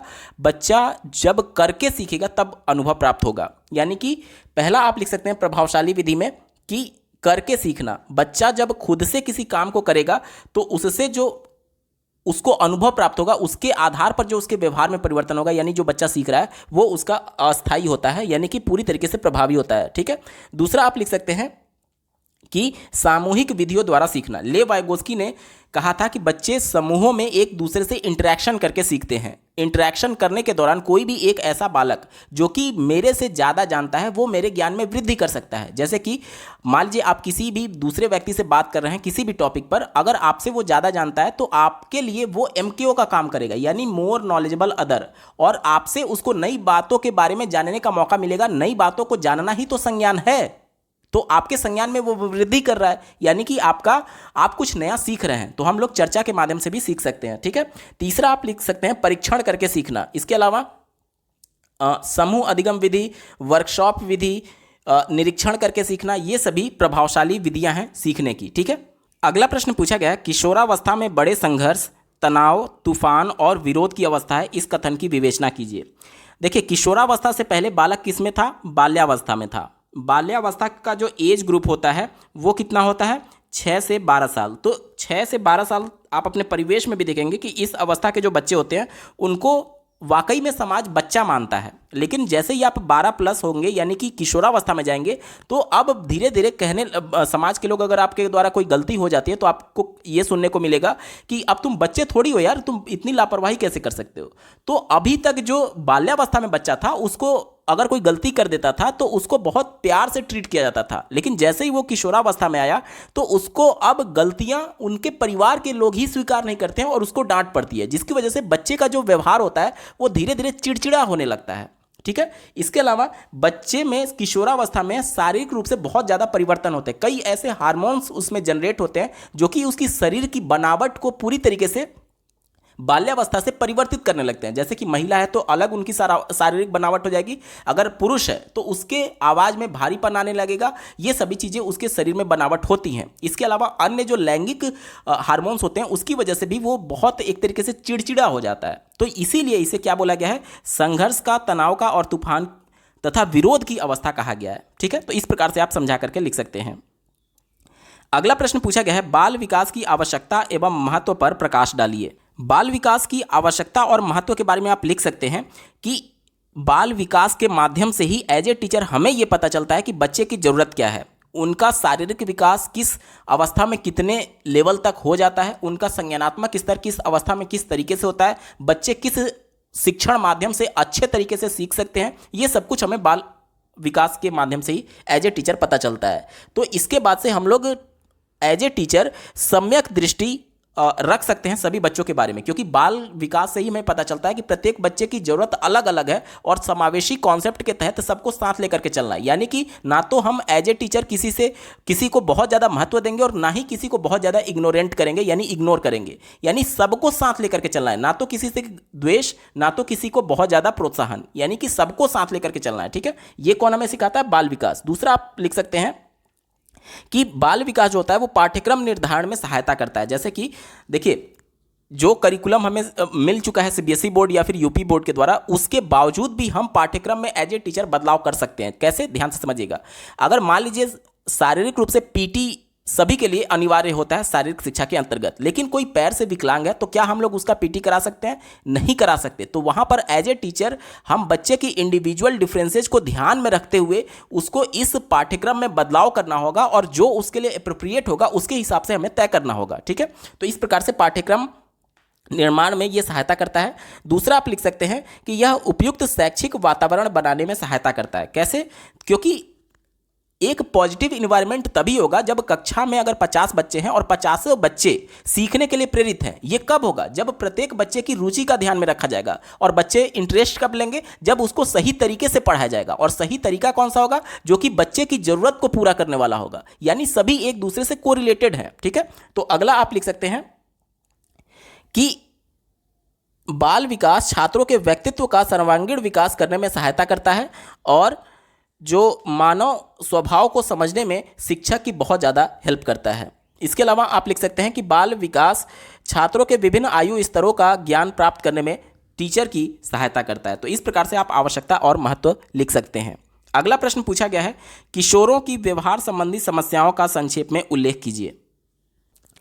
इसके बारे में आप लिख सकते हैं कि बच्चे का जो व्यवहार होता है किशोरावस्था में वो चिड़चिड़ा हो जाता है। क्यों? क्योंकि अगर आप बच्चे को बार बार निगेटिव वर्ड्स बोलेंगे तो निश्चित तौर पर बच्चे में नकारात्मक जो एक संवेग होता है वो जनरेट होगा और नकारात्मक संवेग की वजह से जो इमोशंस है उससे बच्चा चिड़चिड़ा हो जाता है। जैसे कि अभी मैंने ऊपर वाले प्रश्न में ही आपको बताया था, इस वाले प्रश्न के एक्सप्लेन करने में, कि बच्चा इससे पहले जब बाल्यावस्था में था तो उसको वाकई में बच्चा माना जाता था, लेकिन जैसे ही किशोरावस्था में आता है तो अब उसको बच्चा ना मान करके उसको वयस्क के तरीके से परिवार के लोग और समाज के लोग ट्रीट करने लगते हैं। उसको बार बार ताना देते हैं कि यार तुम इतने बड़े हो गए फिर भी इतनी गलती कर रहे हो, तुम बिल्कुल गधे जैसा व्यवहार कर रहे हो। ये इससे क्या होता है कि बच्चे में निगेटिव इमोशंस जनरेट होते हैं, जिसकी वजह से बच्चे में व्यवहार में बहुत एक तरीके से नकारात्मकता आ जाता है और वो आक्रामक बन जाता है। तो इस प्रकार की समस्याएं के बारे में आप जिक्र कर सकते हैं।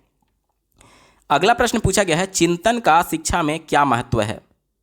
चिंतन को ही अंग्रेजी में थिंकिंग बोलते हैं और इसी से जुड़ा हुआ है क्रिटिकल थिंकिंग, जिसके बारे में राष्ट्रीय शिक्षा नीति 2020 बात करता है। क्रिटिकल थिंकिंग क्या होता है? यानी कि किसी भी समस्या को सॉल्व करने के लिए उसके पॉजिटिव और निगेटिव गुण धर्मों पर विचार विमर्श करके किसी निष्कर्ष पर पहुंचना, इसे ही बोलते हैं क्रिटिकल थिंकिंग। अब कोई भी सृजनात्मक बालक होगा तो वो क्रिटिकल थिंकिंग करेगा ही करेगा। जैसे कि अगर मैं बच्चे से पूछूं कि 2+2 का उत्तर क्या आएगा, तो बच्चा इसका केवल एक ही उत्तर दे सकता है, क्योंकि केवल इसका एक ही उत्तर 4 संभव है। लेकिन अगर मैं बच्चे से पूछूं कि बेटा भारत की बेरोजगारी को दूर करने के क्या उपाय हो सकते हैं, तो प्रत्येक बच्चे का उत्तर अलग अलग हो सकता है। क्यों?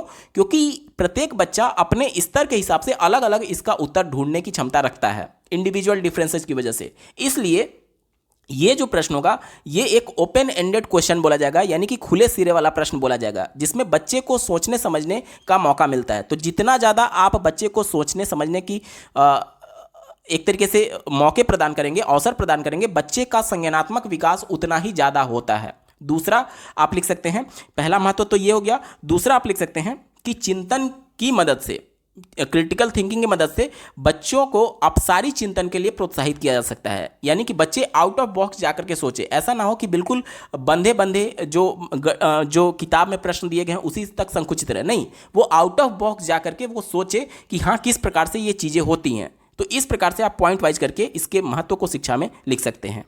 अगला प्रश्न पूछा गया है, मानसिक विकास के विभिन्न पक्षों के नाम लिखिए। तो मानसिक विकास का पक्ष कहने का मतलब कि जब आपका मेंटल डेवलपमेंट होता है तो उस दौरान कौन कौन से आपके अंदर किस चीज़ का विकास होता है, कौन कौन से पक्षों की बात की जाती है, उसके बारे में हमसे पूछा जा रहा है। तो आप लिख सकते हैं, पहला संवेदना, दूसरा निरीक्षण, तीसरा स्मरण, चौथा कल्पना, पांचवा चिंतन, छठा निर्णय, सातवां बुद्धि, आठवां रुचि, नौवां प्रत्यक्षीकरण, 10वां ध्यान, 11वां तर्क, 12वां सीखना और 13वां भाषा। ये सभी जो है वो मानसिक विकास के पक्ष के तौर पर जाने जाते हैं। अगला प्रश्न पूछा गया है, बुद्धि से आप क्या समझते हैं, इसका मापन किस प्रकार किया जाता है। बुद्धि के बारे में आप लिख सकते हैं कि बुद्धि एक समुच्चय या सार्वजनिक क्षमता है जिसके सहारे व्यक्ति उद्देश्यपूर्ण क्रिया करता है, विवेकशील चिंतन करता है और वातावरण के साथ प्रभावी ढंग से समायोजन करता है। इसमें आगे पूछा गया था कि इसका मापन किस प्रकार से किया जा सकता है। तो बुद्धि लब्धि आपने पढ़ा होगा, यानी आईक्यू जो होता है वो mental age divided by current age into 100 होता है। अब मेंटल एज क्या होता है, मान लीजिए कक्षा 3 में एक बालक है, कक्षा 3 में एक बालक है, तो चूंकि 6 साल का जब वो है तो 1 में जा रहा है, तो 3 में कितने साल में होगा, उसकी एज 8 साल होगी। तो अब यहाँ पर ध्यान से देखिएगा कि मान लीजिए कोई एक बालक कक्षा 1 में है, तो उसका करंट एज कितना हो गया, वास्तविक एज उसका कितना हो गया, उसका वास्तविक एज 6 साल है, ये उसका करंट एज हो गया, ठीक है। और अगर 1 में रहते हुए वो कक्षा 8 के प्रश्नों को सॉल्व कर ले रहा है तो ये उसका मेंटल एज हो जाएगा, 8 जो हो जाएगा उसका मेंटल एज हो जाएगा, ठीक है। यानी कि वो 6 साल का तो है लेकिन उसकी बुद्धि 8 साल के बच्चे के बराबर है, इसलिए मेंटल एज 8 होगा। तो यहाँ पर देखिए 8 ऊपर रख देंगे मेंटल एज और करंट एज 6 है और गुणे 100 कर देंगे। इसको जब आप सॉल्व करेंगे जो भी वैल्यू आएगी वहीं इस बच्चे की बुद्धि लब्धि होगी, ठीक है। देखिए इसको अगर हम 2 से काट दें तो 2 तिहाई 6 और 2 चौके 8 हो जाएगा, यानी कि क्या हो जाएगा, ये इससे भाग देंगे तो 33.33 और गुणे 4 आ जाएगा। तो कितना आ जाएगा, 4 तिहाई 12 के 2 हाथ में 1, 4 तिहाई 12 1 2 12 1 13 के 3 हाथ में 1, 4 तिहाई 12 1 13 के 3 और 4 तिहाई 12 1 13, 133.32 के करीब इसका बुद्धि लब्धि यानी आईक्यू लेवल आएगा। तो इस प्रकार से हम बच्चे के बुद्धि का मापन करते हैं। अगला प्रश्न पूछा गया था, व्यक्तित्व मापन की कौन कौन सी विधियां हैं, किसी एक विधि का वर्णन कीजिए। तो व्यक्तित्व मापन की कुल 3 प्रमुख विधियां हैं, जिसमें पहला आत्मनिष्ठ जिसे सब्जेक्टिव मेथड बोलते हैं, दूसरा वस्तुनिष्ठ जिसे ऑब्जेक्टिव मेथड बोलते हैं और तीसरा प्रक्षेपी विधि जिसे प्रोजेक्टिव टेक्निक बोलते हैं। आत्मनिष्ठ यानी सब्जेक्टिव में पहला आप जीवन इतिहास विधि लिख सकते हैं, दूसरा साक्षात्कार विधि लिख सकते हैं, तीसरा प्रश्नावली विधि लिख सकते हैं, चौथा आत्मकथा लेखन विधि और 5वां निरीक्षण विधि। और वस्तुनिष्ठ में मापन रेखा विधि, दूसरा समाज मिति विधि, तीसरा शारीरिक परीक्षण, चौथा पारिस्थितिक परीक्षण, 5वां व्यक्तित्व सूचियां और 6वां संचयी अभिलेख। इसके अलावा प्रक्षेपी विधि में रोसार्क एवं स्याही धब्बा परीक्षण, दूसरा आप लिख सकते हैं थीमेटिक एप्रिसिएशन टेस्ट यानी कि प्रासंगिक अंतर्बोध परीक्षण, तीसरा आप लिख सकते हैं बालकों का अंतर्बोध परीक्षण और चौथा लिख सकते हैं शब्द साहचर्य परीक्षण। तो इसमें से किसी भी एक के बारे में आपसे पूछा गया तो आप साक्षात्कार विधि लिख सकते हैं। इसमें व्यक्ति के व्यक्तित्व के परीक्षण हेतु ये सबसे सामान्य विधि मानी जाती है, जिसमें एक जो व्यक्तित्व का मापन करने वाला है वो जिसका मापन करना है उससे साक्षात्कार में इंटरव्यू में कुछ प्रश्न पूछता है और उसी के आधार पर उसके व्यक्तित्व का निर्धारण किया जाता है। तो इस प्रकार से आप लिख सकते हैं। अगला प्रश्न पूछा गया है, वंशानुक्रम के नियमों का वर्णन कीजिए। वंशानुक्रम के पहले नियम में आप लिख सकते हैं बीज कोशों की निरंतरता का नियम, दूसरा आप लिख सकते हैं समानता का नियम, तीसरा आप लिख सकते हैं भिन्नता का नियम, चौथा प्रत्यागमन का नियम, 5वां अर्जित गुणों के संक्रमण का नियम और 6वां जो है वो मेंडल का नियम आप लिख सकते हैं। तो पहला है बीज कोशों की निरंतरता का नियम। तो ये जो नियम है, ये जो सिद्धांत है वो बीजमैन ने दिया है, ठीक है। इसमें उन्होंने ये बताया है कि मानव की उत्पत्ति बीज कोशों से होती है और बीज कोश कभी नष्ट नहीं होते हैं। ये माता पिता द्वारा अपनी संतानों को हस्तांतरित होते रहते हैं। तो ये बीज कोश की निरंतरता का नियम बताया गया है। दूसरा, समानता का नियम बताया गया है, यानी कि समान के समान, अर्थात जैसे माता पिता होते हैं उनकी संतान भी वैसी ही होती है, ये समानता का नियम कहता है। तीसरा है भिन्नता का नियम। इसमें एक ही माता पिता के कुछ बच्चे तीव्र बुद्धि वाले और कुछ बच्चे मंद बुद्धि के हो सकते हैं। ठीक है, यानी कि प्रत्येक बच्चा जो है, एक ही माता पिता के प्रत्येक बच्चे अलग अलग व्यवहार कर सकते हैं, रंग में, बुद्धि में, विचार में, स्वभाव में एक दूसरे से भिन्न हो सकते हैं। ठीक है, तो ये होता है भिन्नता का नियम। चौथा होता है प्रत्यागमन का नियम, यानी कि कभी कभी प्रतिभाशाली माता पिता की संतानें मंद बुद्धि या फिर मंद बुद्धि माता पिता की संतानें प्रतिभाशाली हो सकती हैं। इस प्रवृत्ति को प्रत्यागमन का नियम कहते हैं। ठीक है, यानी कि उसके जस्ट उलट। ठीक है, अगला आप लिख सकते हैं अर्जित गुणों के संक्रमण का नियम। इसमें क्या होता है, जिस भी क्रिया को आप बार बार दोहराएंगे वो आपके व्यवहार में आ जाता है। जैसे कि आप लोगों ने देखा होगा कि जो पहले जिराफ थे उनकी गर्दन स्टार्टिंग से इतनी लंबी नहीं थी, लेकिन वो पेड़ के पत्तों को ऊपर तक खाने के लिए अपनी गर्दन को ऊपर की तरफ करते थे, जिसकी वजह से उनकी गर्दन लंबी हो गई। यानी कि ये गुण पहले से नहीं था उनमें, उन्होंने इसे अर्जित किया है। इसे ही बोलते हैं अर्जित गुणों के संक्रमण का नियम। तो ये प्रमुख नियमों के बारे में आप एक एक दो दो लाइन लिख देंगे तो आपको पूरे नंबर मिल जाएंगे। दोस्तों, ये पेपर पूरा सॉल्व हो चुका है। आपको ये वीडियो कैसा लगा कमेंट के माध्यम से जरूर बताइएगा, क्योंकि आपका एक कमेंट मुझे मोटिवेट करेगा ऐसे ही महत्वपूर्ण वीडियो लाने के संदर्भ में। अगर आप प्रीवियस ईयर डीएलएड प्रथम सेमेस्टर के सब्जेक्ट वाइज सभी वर्षों के कंप्लीट पेपर सॉल्यूशन को डिटेल में देखना चाहते हैं तो इस वीडियो के बाद इस वीडियो का डिस्क्रिप्शन जरूर चेक करिएगा। और अगर आप चैनल पर पहली बार विजिट कर रहे हैं तो इसको सब्सक्राइब करते हुए बेल आइकन को जरूर प्रेस कर लीजिएगा। इस वीडियो को देखने के लिए आपका बहुत बहुत धन्यवाद। भगवान करे आपका दिन शुभ।